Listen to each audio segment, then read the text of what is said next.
Is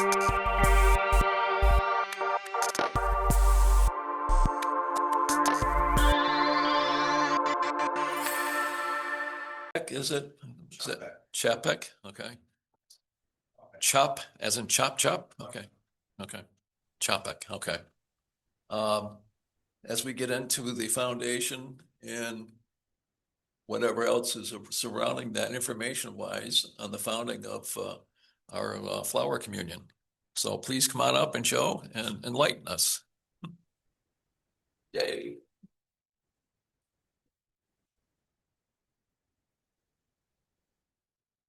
Flowers.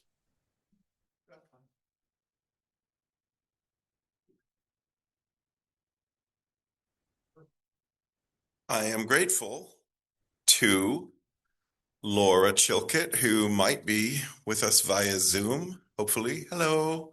Hello, all Zoom people. I am grateful to Laura Chilcutt, who had collected some information about Norbert Chapek and shared that with me so that I could bring it to share with you. Norbert Chapek was born in 1870. And I think it's remarkable that he saw so much change in his lifetime and participated in change in a very positive way. According to the sources, his mother was Catholic and he was growing up in a very Catholic part of Europe, what is now Czechoslovakia. His father was agnostic. He was drawn to the spirituality in the Catholic Church and became an acolyte, which I think is just a fancy word for an altar boy. At a young age, at age 10, in 1890 at St. Martin's Catholic Church. In the years that followed, he became disillusioned. His priest was a cynic.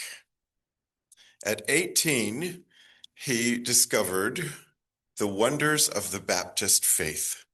And Chapek was reportedly said he met two gentlemen one evening, and one of these men said, "Come with me to the pub and drink." And the other one said, "No, come with me to a Baptist prayer meeting and get spiritual." And he said, "I chose the latter and I've never regretted it." So becoming a Baptist led him to feel a calling to become a minister, and he became a minister, and apparently he developed more as an intellectual and as a writer and as a person who believed in freedom of expression, artistic expression, through the time that he was a Baptist minister. Unfortunately, World War I was coming, and some of the powers that be had taken a more authoritarian stance, and the more well-known Norbert Chapek became for his opinions and his writing, the more he discovered that when you make friends, you also make enemies. And it looked like there was something bad looming on the horizon. And he and his wife and their 8 children, if I read that correctly, they were a busy couple. Apparently happily married, I guess. And their 8 children, they came to the United States. And so they were here instead of in Europe during that time of World War I. And as happens, he became more well-known. He had the ability to be a writer and a thinker. And in the publishing world, in the early 20th century, there were opportunities for people who spoke languages other than English. And since Norbert Chapek did, he was employed as an editor for publications and had good career options in addition to being a minister. At some point, the Baptists decided that he was a little too radical for their taste, and they had a conversation amongst the Baptist ministers whether they would throw Norbert Chapek out of the Baptist faith. I guess he was a little bit too liberated in his thinking. And the result of that was that he remembered a conversation he'd had back in Europe in 1910, where he met a guy who ended up becoming a very big political success. And that gentleman said to him, "I've listened to you speak, and I have to tell you that you may not know this, but you are a Unitarian." And it had intrigued Norbert Chapek to be told that he was a Unitarian, so he investigated Unitarianism. And at the time when the Baptists were considering throwing him out of the Baptist faith for being too wildly liberal, he and his wife suggested that their children should go to different churches in New Jersey, where they had settled in the United States, and go to their Sunday school classes and compare notes. What did you think of this faith, and what did you think of that faith?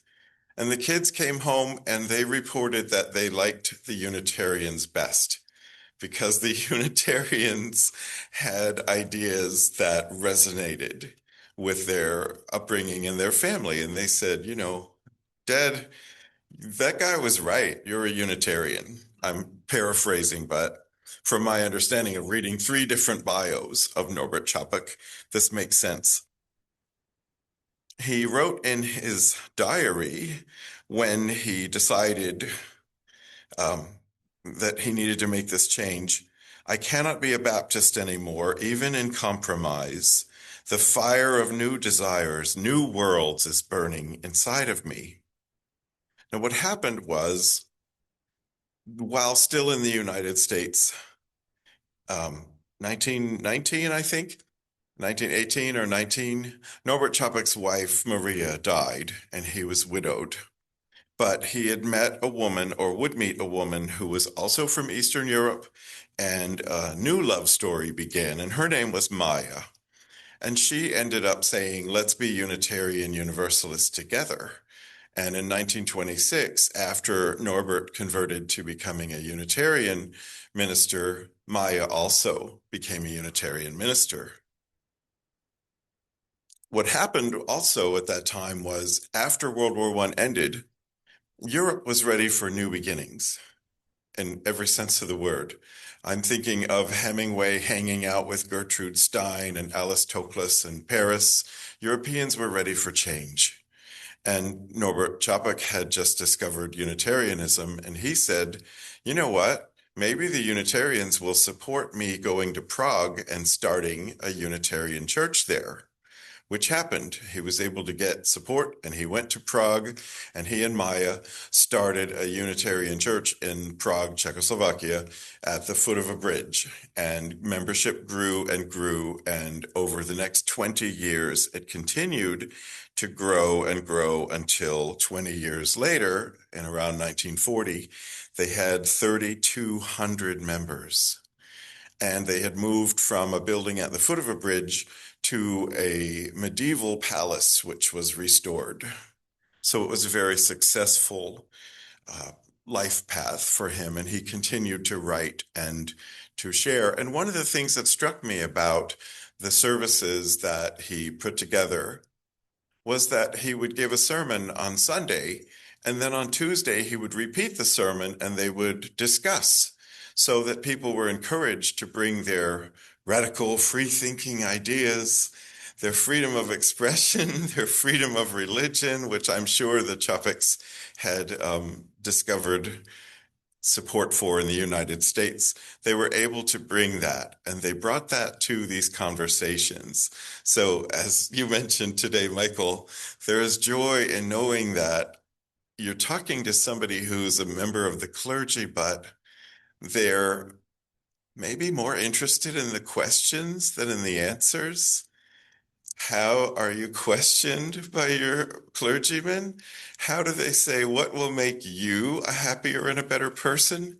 Maybe you have to find that for yourself. This is so Unitarian, and it's so much of what makes me love being a Unitarian. And I've seen it in clergymen from other faith paths, and I never had the nerve to say to them, you're a Unitarian, but you don't know it yet. But maybe I will one of these days. So one thing that happened as well during this time in Prague was the invention of the flower ceremony. Everybody bring a flower, and we'll put all the flowers together to acknowledge the diversity in our group that coexists with our unity. We're all of the same organic essence, like the flowers, but look at how unique each one of us is. We're not going to lose our individuality by being gathered together in one vase. we're going to take that with us back into the world. And so to commemorate this, Chopik invited people to bring home a different flower than the one they brought to the flower ceremony. Unfortunately, because life is like that, Europe also made a turn towards fascism. And in 1939, Chopix had, the two of them had the opportunity, Maya and Norbert together, to come back to the United States. Maya came, Norbert Chopik stayed. He was committed, and he and at least one of their children, an adult daughter, remained in Prague. What happened, unfortunately for them, was they were accused of high treason when the Nazis came in and took over, and they were tried. And there wasn't enough evidence to convict Norbert Chopik and his adult daughter for high treason. So the charges were dropped and new charges were instituted. They were accused of listening to foreign radio broadcasts, which was a capital crime. You could be executed for it. I want to let that sink in because look where we are right now in history. Here's to you, Stephen Colbert. Okay. Oh, you can't listen to foreign radio broadcasts because then you're not under the thumb of the regime. So we'll make it a capital crime. And basically, Norbert Chopik and his daughter were not sentenced to death. They were each given sentences that they would serve out. And hers was longer because Chopik's daughter had made the sin of writing down things that she heard on those foreign radio broadcasts and sharing that information with other people.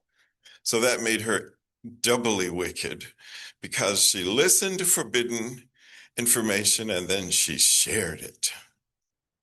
What happened for Norbert was at the point where he should have been allowed to go free, he instead was sent to a more harsh internment camp, and that was Dachau. And there he experienced torture and he died. Now, it is interesting to note and valuable to this conversation that while he was a prisoner, initially in the Priester block where they put clergymen, and perhaps again at Dachau, he remembered the flower ceremony and he told the other prisoners, we can gather wildflowers, which is what I did this morning. We don't need vestments and Bibles and trappings of religion. We can gather wildflowers, and in those flowers, we will see the proof that we're all children of a greater God who sees the beauty in all things in nature. Here we are, still celebrating this way because we do it partly to commemorate Norbert Chopik and what he brought to us, but also because the truth of his words continues to ring clear and will continue to ring clear forever into the future, no matter what happens. Officially, the Nazis said that because he was at least 70 years old, he had died of natural causes like a heart attack and cardiac arrest, but it is believed that he actually died in the gas chamber. So now we remember Norbert Chopik as we remember ourselves through the flower ceremony. And in our hymnal, we have some hymns that he wrote. He was a prolific writer, wrote hymns and music for them. So there is so much that he gave to this world in the years that he was on this earth that it's worth commemorating.